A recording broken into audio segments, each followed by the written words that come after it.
Hello friends, स्वागत है आपका एक बार फिर से आपके अपने लीगल चैनल सोच में प्रहार में। मैं हूं एडवोकेट सनी शर्मा और दोस्तों आज की इस वीडियो में मैं आपको एक बहुत ही प्रैक्टिकल चीज बताने वाला हूं।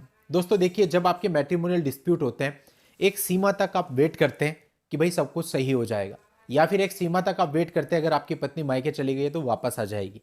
लेकिन सीमा होती है हर चीज की एक, ऐसा तो है नहीं कि आप उम्र भर वेट करते रहें।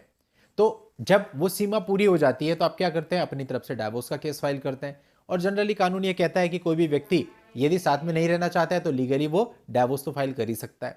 दोस्तों आज मैं आपको एक ऐसा जजमेंट बताने वाला हूं जहां पर कोर्ट ने हस्बैंड को ये कह दिया तुम डाइवोर्स भी फाइल नहीं कर सकते, और इस आदेश के खिलाफ जो हस्बैंड था उसको अपर कोर्ट में यानी कि हाई कोर्ट में जाना पड़ा।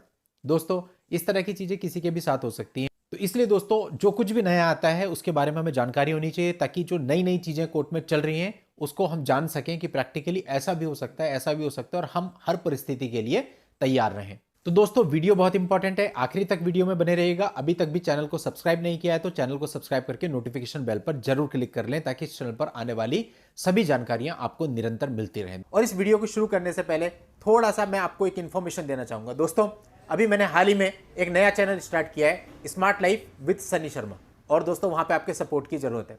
मुझे याद आया जब मैंने सोच पर प्रहार स्टार्ट किया था और मेरे 4-5 सब्सक्राइबर्स थे, व्यू भी नहीं आते थे, तब लोगों ने इस चैनल को पसंद किया था और आज यहां तक पहुंचा दिया। और इसीलिए शायद ये इन्फॉर्मेटिव कंटेंट मैं आप तक पहुंचा पाता हूं। अगर आप लोगों ने तो ट्रस्ट नहीं किया होता, विश्वास नहीं किया होता, तो शायद ये नहीं होता। और वही सपोर्ट अब मुझे मेरे दूसरे चैनल पर चाहिए, जिस चैनल का मकसद सिर्फ यह है कि जितने लोग इस प्रकार से परेशान हैं उनको मानसिक शांति मिले, उनको एक आधार मिले और वो टूटने से बचें। तो दोस्तों इस चैनल को जल्दी से सब्सक्राइब कर दें। मैं निरंतर कोशिश कर रहा हूं उस चैनल पर भी कंटेंट लाने की, और आप देखेंगे कुछ ही समय के बाद उस पर भी बहुत बेहतरीन कंटेंट आपको मिलने वाला है। दोस्तों इस वीडियो के नीचे डिस्क्रिप्शन में मैं नए channel smart life with Sunny Sharma का लिंक दे दूंगा। आप वहां पर जाकर चैनल को सब्सक्राइब करके नोटिफिकेशन बेल पर जरूर क्लिक कर दें, इससे हमें सपोर्ट मिलेगा। अदरवाइज होता है कि निराशा इतनी हो जाती है कि नए चैनल पर काम करने का मन ही नहीं करता, क्योंकि आपका बहुत ज्यादा प्रयास और समय मांगता है। वो तभी हो सकता है जब आपकी तरफ से हमको रिस्पॉन्स दिखता है। तो आप सबसे मुझे पूरी उम्मीद है कि आज शाम तक आप सब्सक्राइबर की संख्या काफी बढ़ा देंगे। दोस्तों चलिए इस वीडियो में मैं आगे आता हूं। दोस्तों इस मामले में 2013 में दोनों पक्षकारों की शादी हुई थी, और शादी के कुछ ही दिन के बाद जो पत्नी थी वो अपने मायके जाकर निवास करने लगी। इसके दौरान जो पति था वो बार बार उससे मिलने जाता था और उसको वापस बुलाने की कोशिश करता था, लेकिन उसने आने से साफ मना कर दिया, वो वापस नहीं आई। इसके बाद जो पति था वो कोर्ट में गया और उसने अपने वैवाहिक संबंधों की बहाली के लिए एक याचिका पेश करी, जिस पर कि उसके पक्ष में आदेश भी हो गया। इसके बाद फिर उसने अपनी पत्नी से अनुरोध किया कि अब तो वो वापस आ जाए, लेकिन उसके बाद भी उसने वापस आने से मना कर दिया और वो उस पर दहेज मांगने के आरोप लगाने लगी। अब ऐसी परिस्थिति में सारे प्रयासों के बाद, वैवाहिक संबंधों की बहाली के आदेश के बाद भी जब वो नहीं आई और अब आरोप भी लगाने लगी, तो पति ने अपनी तरफ से परेशान होकर डाइवोर्स का केस फाइल कर दिया। लेकिन जब डाइवोर्स का केस फैमिली कोर्ट में गया तो फैमिली कोर्ट ने उसको डिसमिस कर दिया, ये कहते हुए कि तुमने उसको वापस लाने के लिए सकारात्मक प्रयास नहीं किए हैं। अब उसके पास कोई ऑप्शन नहीं था, बिकॉज फैमिली कोर्ट का ऑर्डर था, तो उसको चैलेंज करने के लिए हाई कोर्ट जाना पड़ा। तो अब जब वो हाई कोर्ट में गया, हाई कोर्ट ने पूरे मामले की परिस्थितियों को देखा, तो हाई कोर्ट ने यह कहा कि फैमिली कोर्ट का यह कहना बिल्कुल गलत है कि उसने अपनी तरफ से कोई भी प्रयास नहीं किए हैं। हालांकि उसने जो पहली पिटीशन लगाई थी वो इसीलिए लगाई थी कि वो वापस आ जाए, लेकिन उसके बाद भी वो वापस नहीं आई, तो यह नहीं कहा जा सकता कि उसने अपनी तरफ से प्रयास नहीं किए और फैमिली कोर्ट का जो ऑर्डर था उसको सेटिस्फाइड कर दिया।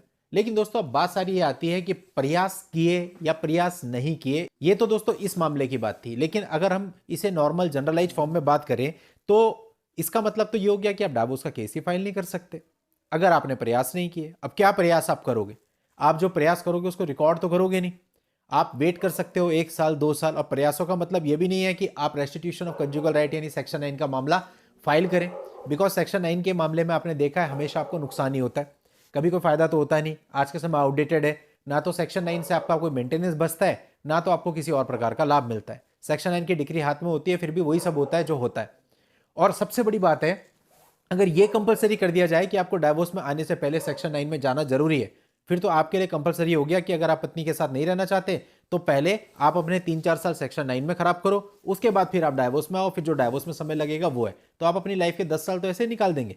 तो मेरे हिसाब से ये जो भी ऑर्डर फैमिली कोर्ट ने किया था ये मेरी ओपिनियन में ठीक नहीं था। बाकी हाई कोर्ट ने इस मामले के रेफरेंस में तो कह दिया ठीक नहीं था, क्योंकि उसने तो प्रयास भी किए थे। मेरे हिसाब से यदि उसने रेस्टिट्यूशन ऑफ कंजुगल राइट्स का मामला ना भी डाला होता तब भी उसको डाइवोर्स डालने का पूरा राइट था, और इसके लिए कोर्ट को उसको मना नहीं करना चाहिए था। वो तो ट्रायल का मैटर है कि उसने प्रयास किए या नहीं किए, क्या है। पर होता है कि आदमी आउट ऑफ द कोर्ट दुनिया भर के प्रयास करता है।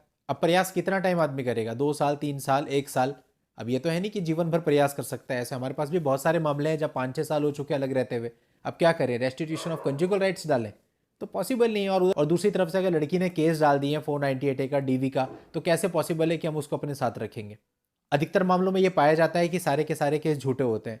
तो फिर जब बिना कुछ के हम पे इतना कुछ हो सकता है, तो अब कैसे मन गवाही देगा उसको साथ में रखने का? ये कुछ प्रैक्टिकल चीजें हैं जिनको कोर्ट को भी प्रैक्टिकल अप्रोच के साथ ही समझना चाहिए। दोस्तों, आप लोगों की हेल्प के लिए इस मामले का लिंक आपको इस वीडियो के नीचे डिस्क्रिप्शन में मिल जाएगा। आज के इस वीडियो में इतना ही। नेक्स्ट वीडियो में नई जानकारी के साथ मैं आपसे फिर मिलता हूं। तब तक के लिए goodbye and thank you for watching. Take care.